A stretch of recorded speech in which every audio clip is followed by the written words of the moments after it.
Call to order the Tuesday, February 18th meeting of Monmouth City Council and ask Phyllis for a roll call, please.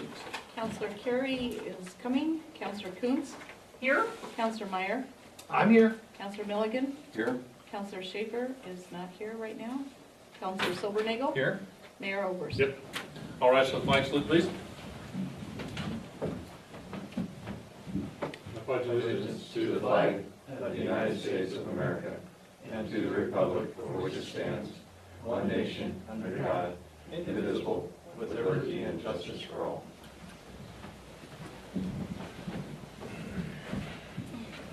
And thank you all. First item tonight is the minutes from the meeting and work session of February 4th. If I could have a motion to approve. So moved. Second? Second. In favor? Aye. Opposed? And we'll adopt those sets of minutes. Real short and simple mayor's report this week. I wrote a speech, I gave it. And it was the usual process of not being able to write anything and then writing way more than I had any business writing and then turning it over to my wife and sister to slash and burn and get me more to the point. There's only a few questions, so Yeah, must have covered it all. I guess.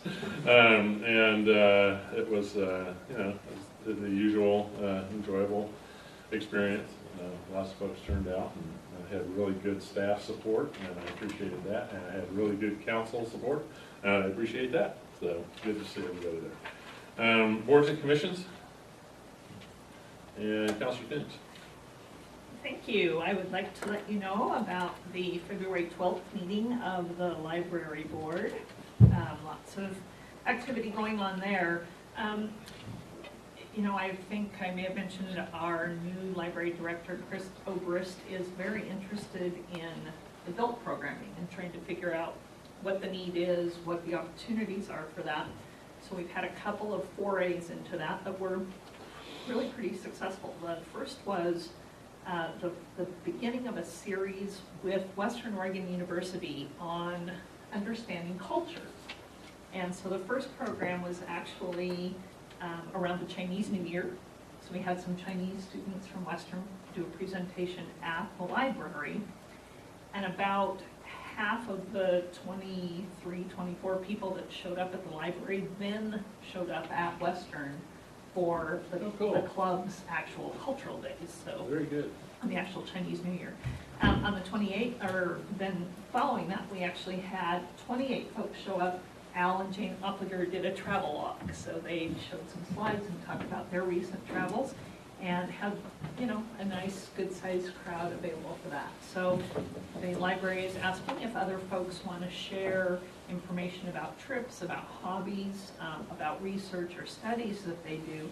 The library would love to have some of those folks contact them and maybe arrange an evening opportunity to sort of share that information. So that was pretty exciting. And the rest of our work was really out looking at the activities that we're doing. Our new children's librarian has jumped right in.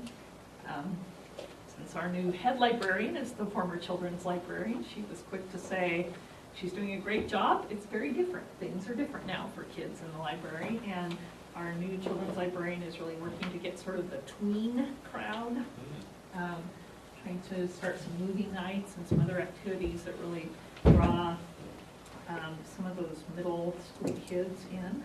And So 10, 11, 12. yeah, 10, 11, 12, 13 kids. So. And we finally got the tax forms at the library. Everybody kind of depends on that. The state no longer sends out paper tax forms, but the federal forms finally arrived. So things are hopping at the library. Okay. Councilor Schaefer, did you get a chance to do the meeting this time? I apologize for being a little bit tardy. Tomorrow night we're having our planning commission meeting and historic meeting as well. So I will report back next meeting. Sounds good. Councilor Carey's not here to tell us about trees, but Councilor Milligan, can fill us in about Parks and Rec. Sure. On February the 12th, the Parks and Rec Board met with the Main Street Amphitheater Design Group. And it's pretty exciting. They brought a lot more closer to the finished product look to the Parks Board, and the Parks Board decided to go ahead and let the design group work with staff. So staff is going to be working with them to come up with a little bit more detail in the design and materials and pricing, and that should be coming to us at a work session in March for us to look at. And so a lot's moving forward on that. It's getting pretty exciting. Another piece, the dog park is a success, and the Parks Board is going to be working with the Friends of the Dog Park group to actually look at doing a tree planting in the fall, so that they can get a little bit more shade in the dog park, and some dog-friendly planting so that it will survive past the male dogs. And that was about it. So, Okay, pretty good. I'll go backwards to Counselor Carey. Since you arrived from the hoops, I poked my head in to see the score, and it looked like Comfortable. over early. Tree advisory. Mr. Mayor, members of the council, I've had conflicts and have not been to a tree advisory board meeting in the last couple of months. And I know we took a couple off, but I'm sure that I've missed at least one. You know, I would, and I'm hearing Councilor Milligan's report, I'm sure that there'll be some articulation with the tree board and the Parks and Rec when it comes to planting, because we're always looking for a place to stick trees in the ground, so that'd be a nice partnership. And we work well with that, with the Parks and Rec board as well, so Okay, very good. that's it.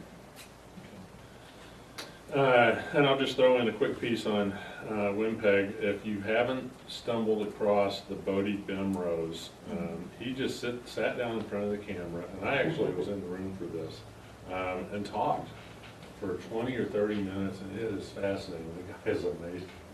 And, you know, you can go online to the Wimpeg site and see the schedule and find out when it is, but I gotta recommend that highly. And then Josh Brandt did a similar piece, and his is equally interesting. And this is the kind of stuff that Rod wants to try to get more of going on Wimpeg. This is the reason that we made the arrangement for Wimpeg to hire his company to, you know, do the things that he is doing.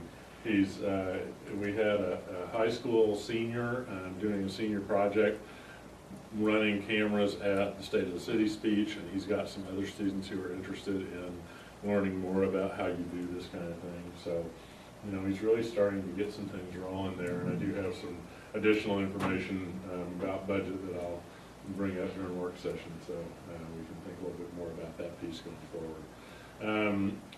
Any community announcements tonight? I have something here I'll share with my fellow counselors, but also the community.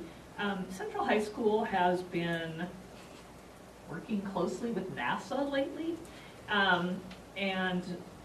When the space shuttle passed over the community, sorry about that, in the fall, we had a live feed with NASA to the high school. And now, on February 24th, Monday, February 24th, next Monday, Christopher Cassidy, a commander and NASA astronaut, will be appearing at Central High School. He'll be here for three days in the area, working, making appearances at every one of our 5 schools, some of them in flight uniform. And I think he's not wearing flight uniform on Monday, February 24th, but from 6:30 to 7:30 at the Central High School Auditorium, the community is invited to come and hear him talk about what it's like to be a NASA astronaut. And one of the things that's interesting about this whole connection, you never know, you know, you think we live in this small little town. We do have a local resident, and it turns out that Mr. Cassidy is the nephew of the local resident. And that was who the students had a chance to talk to when he was in orbit on the space station, and that is why he is coming to town. So, you know, connections, sometimes you just never know. What was that time he's speaking again?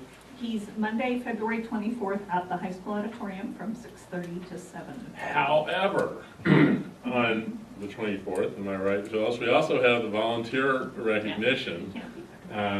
which is at Senior Center, correct? At 7 o'clock, as I recall. So we'll have to all go for the first half of the presentation at Central and then hustle over here to recognize our volunteers.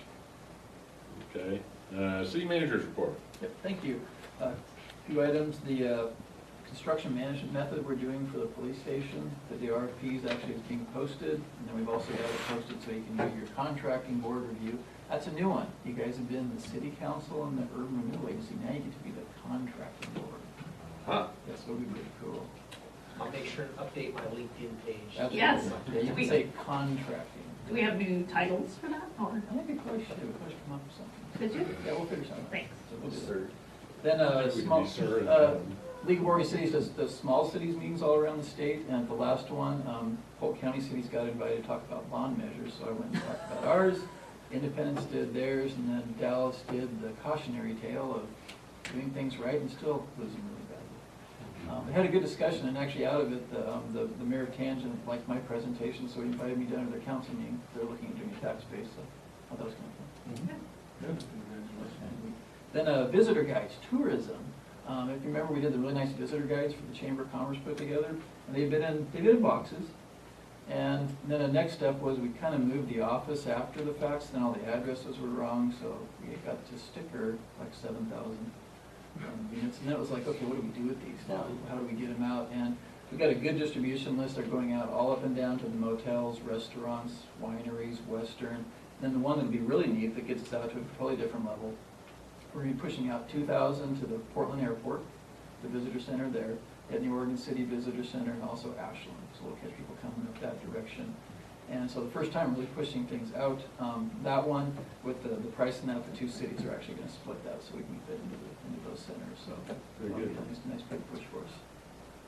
Then our Western class actually met today, did the presentations on the street funding and some other things, and it was good. It had a couple were, you know, kind of some interesting ideas. They're like, you might want to come back to where you are and just kind of working through the nomenclature and everything. But yeah, they're doing good work on it. You know, get some So have you come up with our answer from this? No, see, they got one more step. This was like mid check-in. Okay. We'll get the final The product. term's not over with Right. yet, I gotta give them Okay, something to work on. just wondering. Yeah, yeah. And then last one, just weather-related, no effects. We didn't have anything.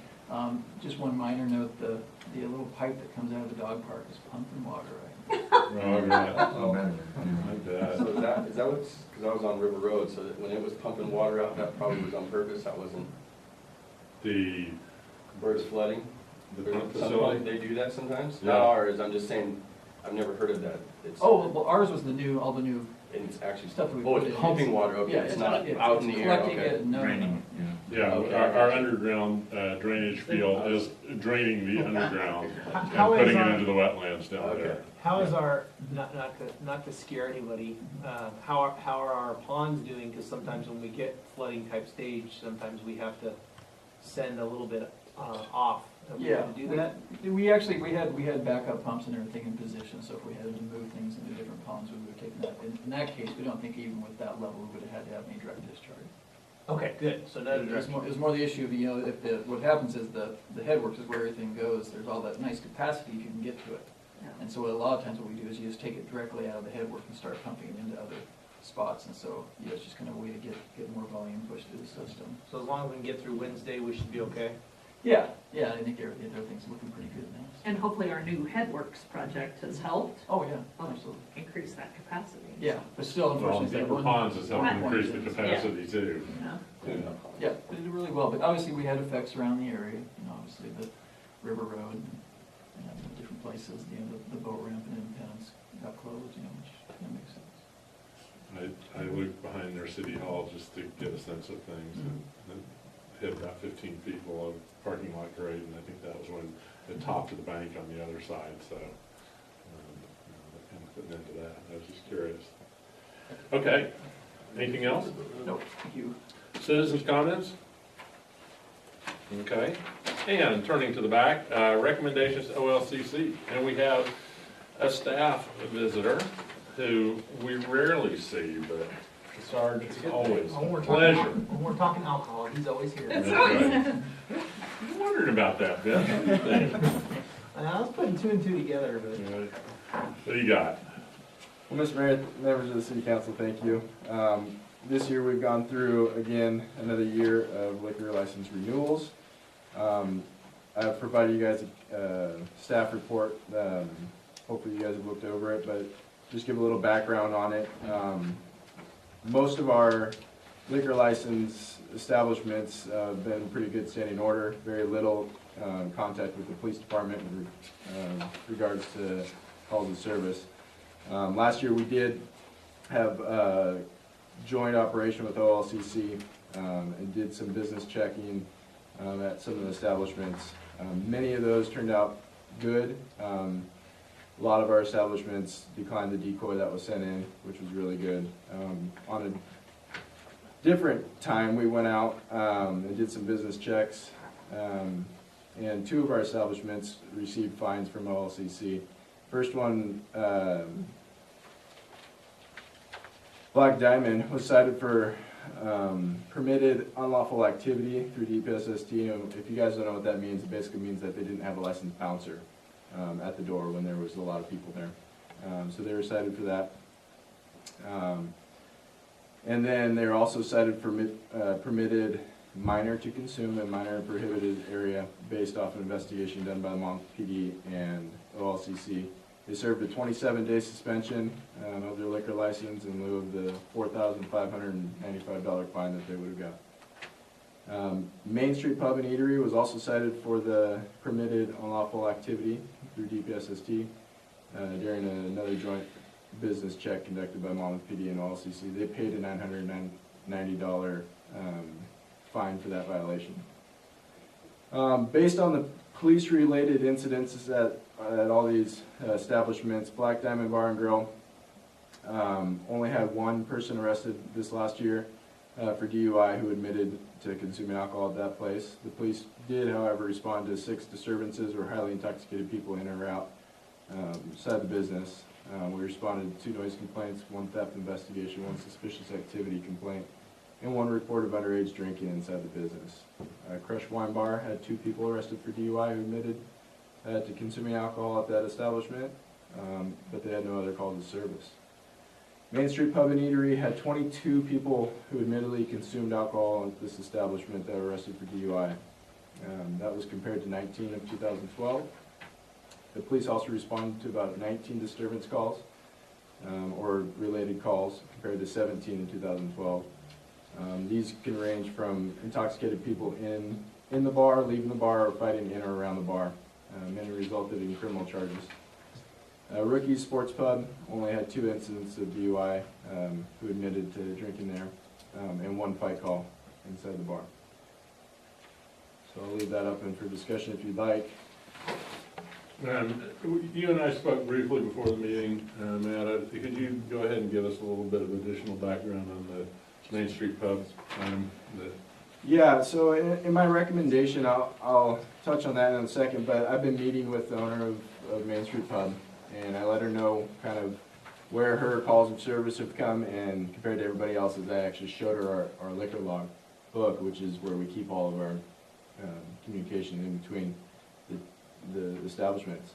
And she was surprised to see, there's a lot of varying factors of, why that is. I mean, they are the busiest place after 10 o'clock. Mm-hmm. You just drive out here at 11, 12 at night and you'll see it. I mean, people are all over. That place is jam-packed. And so, obviously, there's going to be more calls of service that's generated with that.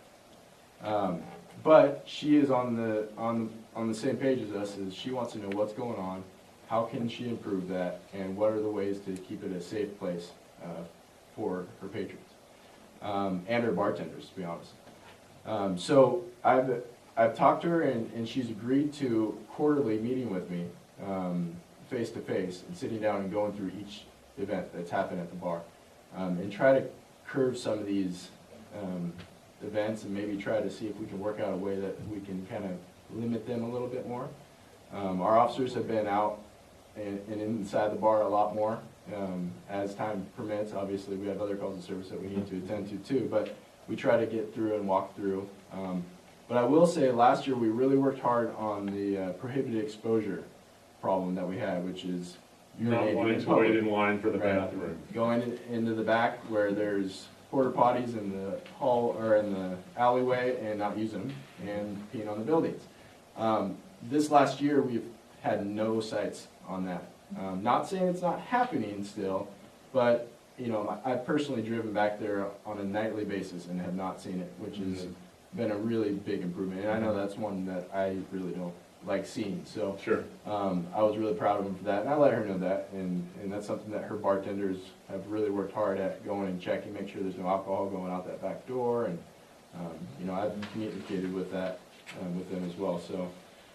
She's agreed to do that. I think it's a good way that we can try to help the situation. And how long has Sherry been, how long ago did she take it over from her dad?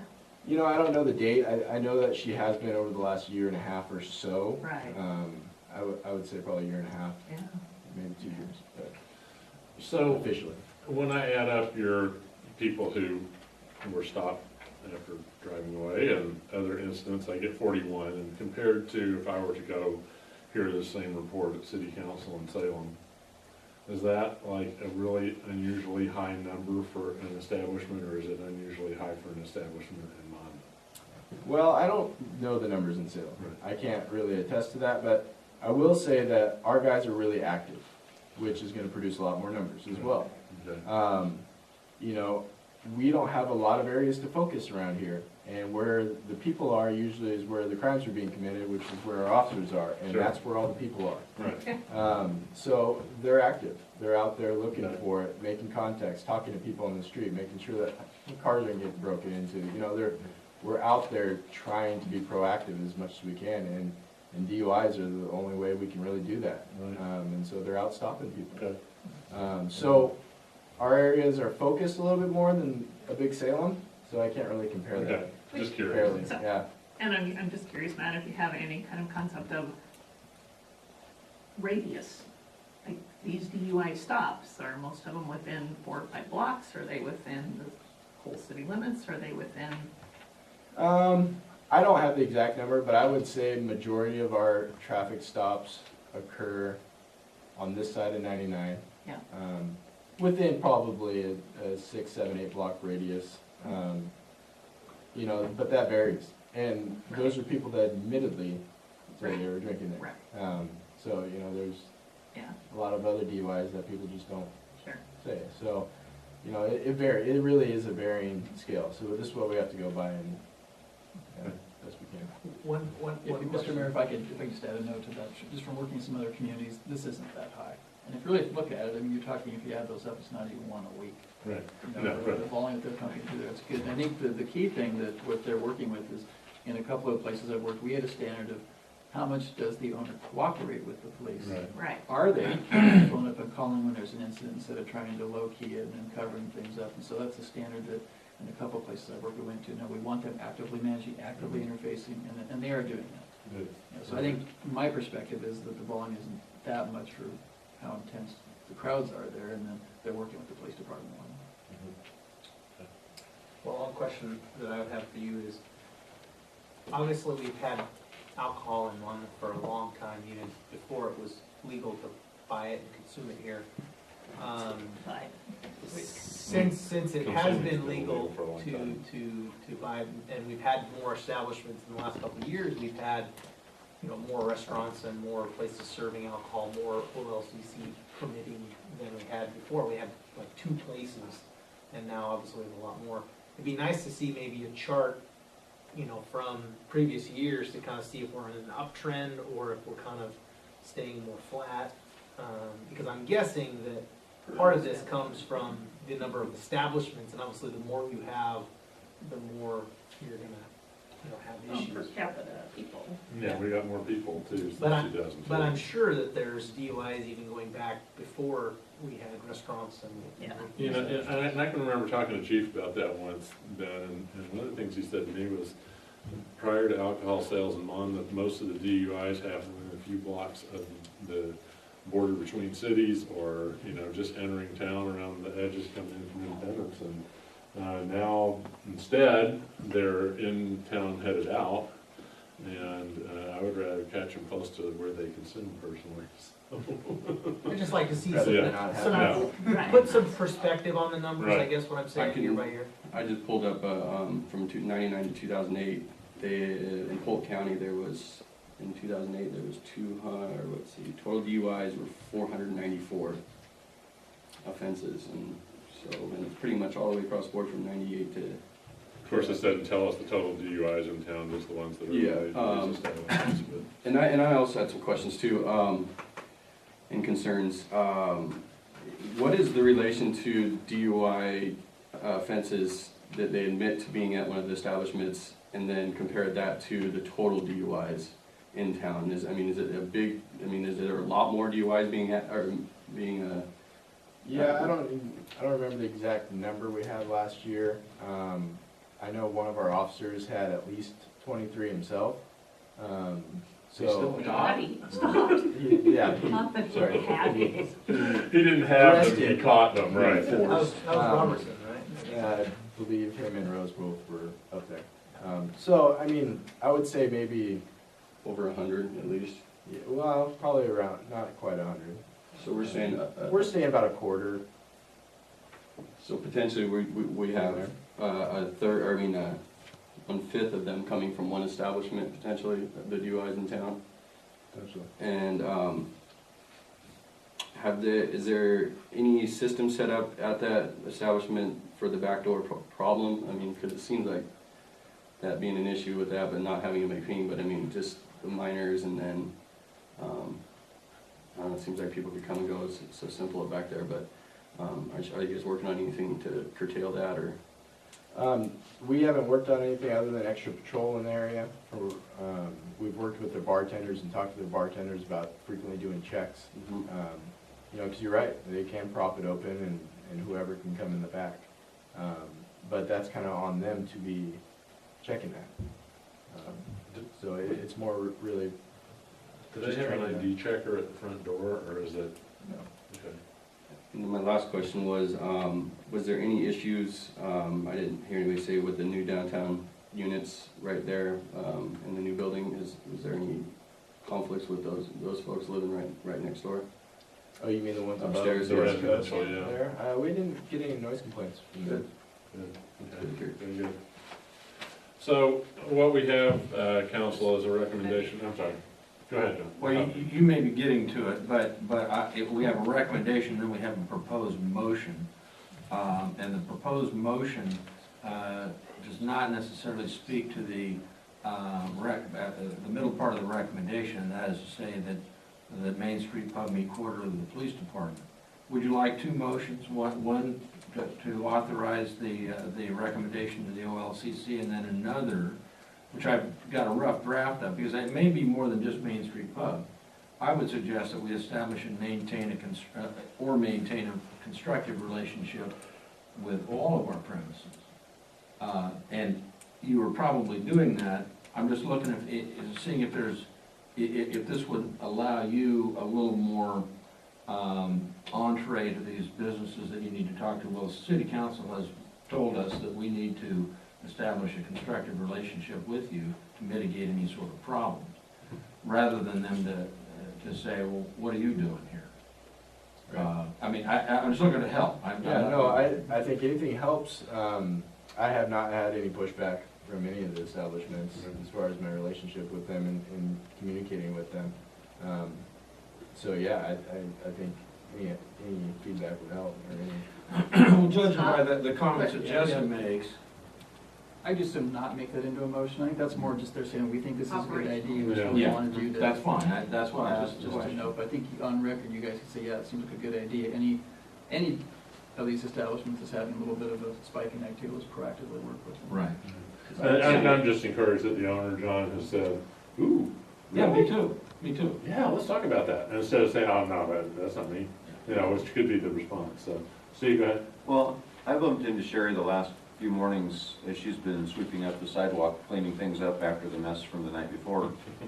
And I was actually surprised that she didn't have her employees cleaning up the night before, that it actually had to get done in the morning. But she is really taking a participatory role in her business.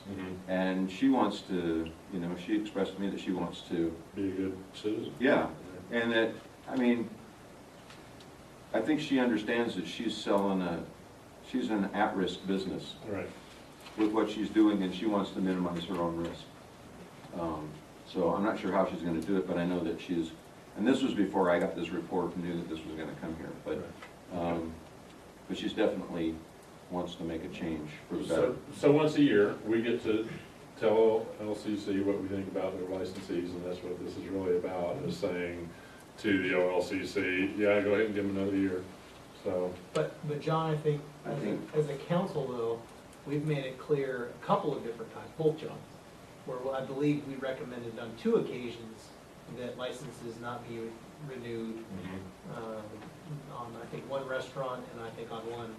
So I think that send, if One that, was an application. yeah, 1 was, yeah, but that sends, I think, a very Yeah, strong right, message that, Right, you know, whether OLCC does what they do is a different debate, but that sends a message that we Yeah, take it and- seriously and we're not just a rubber stamp. right. 'Cause Yeah, I don't see a need to do that this year, but, personally, but I do think that, Right, you know. but we've done that in the because- past. Yeah, because Matt has, given us the indication that this is headed in the right direction. I do, however, I mean, it would be nice if we could put, log it so we can make sure, because last year they had so many issues, and you can see the Black Diamond, they made substantial gains in their positive, Right. steps, and Rookies has always been a positive place, even when it was the only spot in town.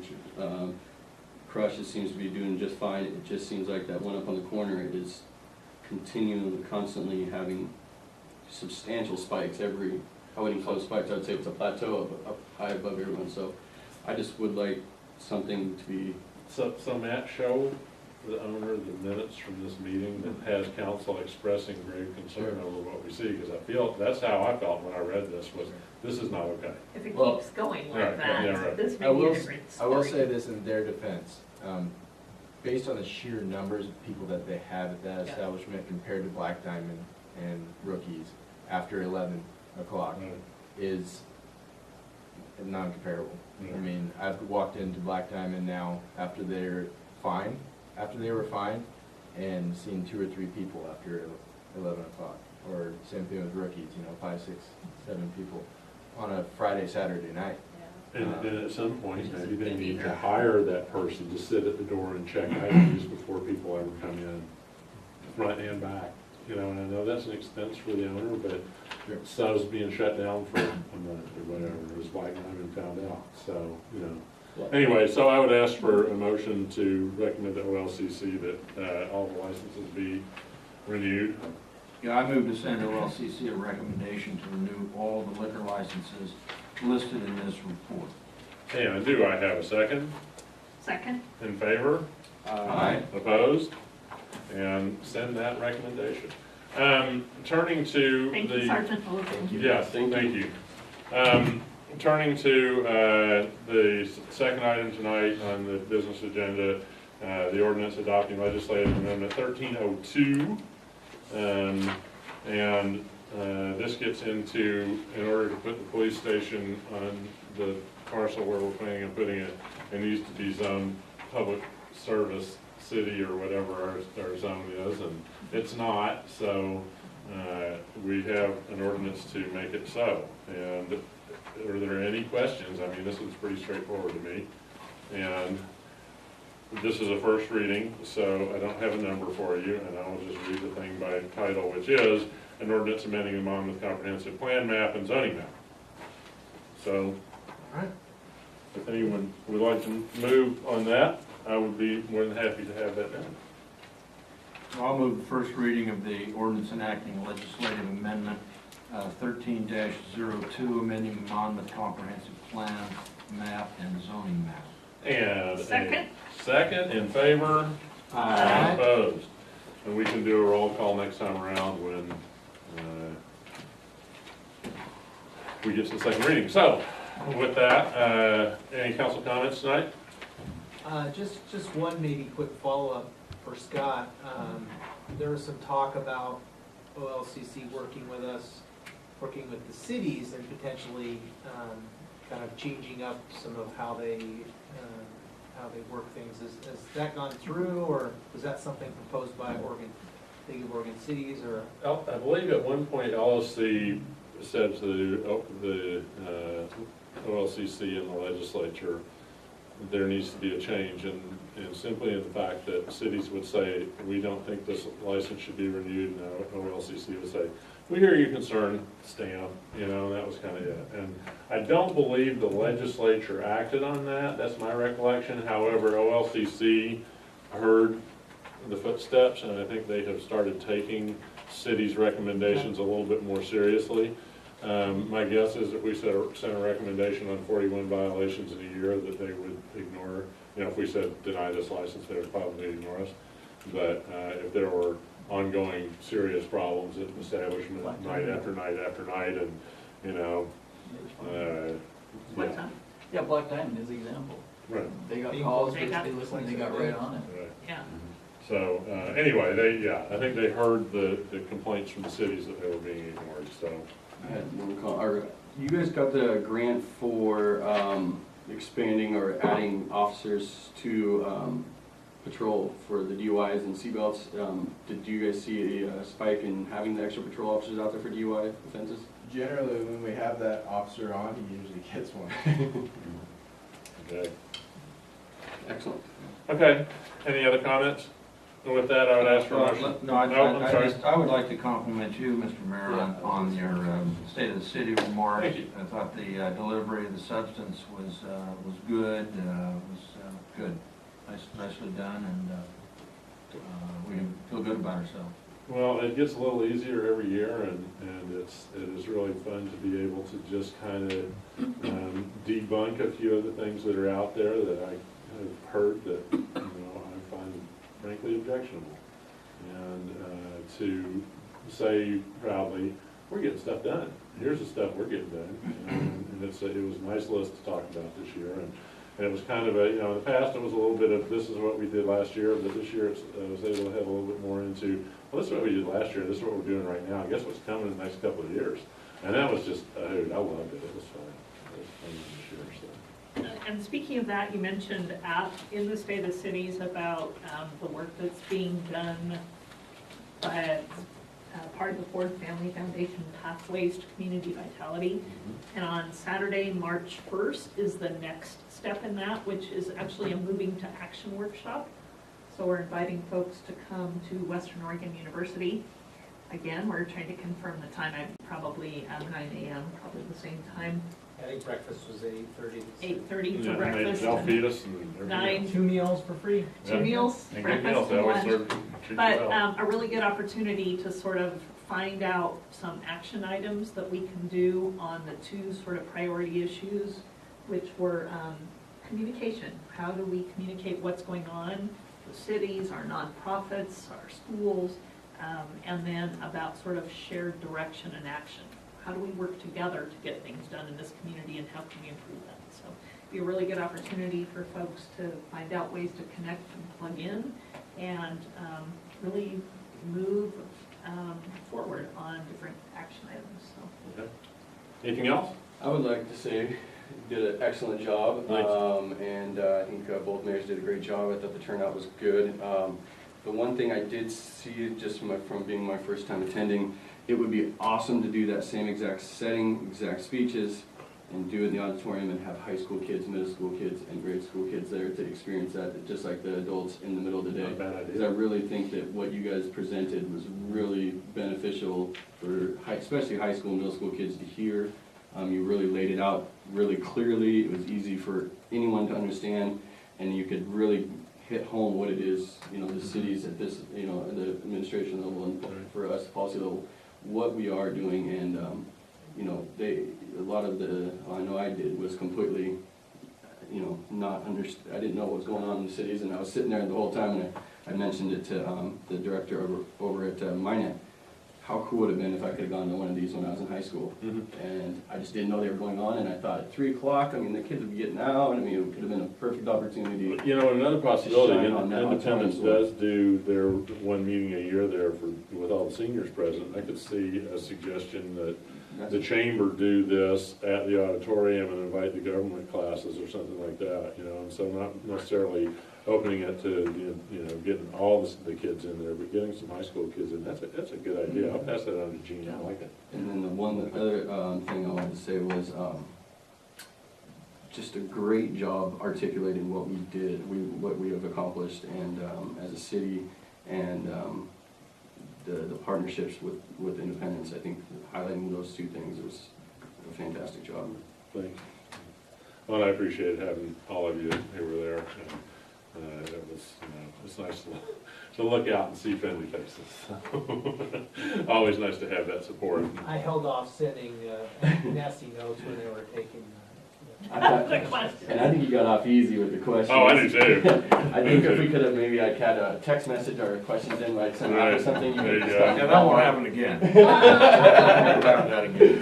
What Okay. happened to the stand up and actually take a question? I mean, I don't know. I don't know why they did it. They were brave to let you guys get That's, upset. I think you get more questions when you just let people stand up and say, how come you did that? So anyway, motion to adjourn to work session. So moved. And in favor? I. Opposed? Okay, thanks.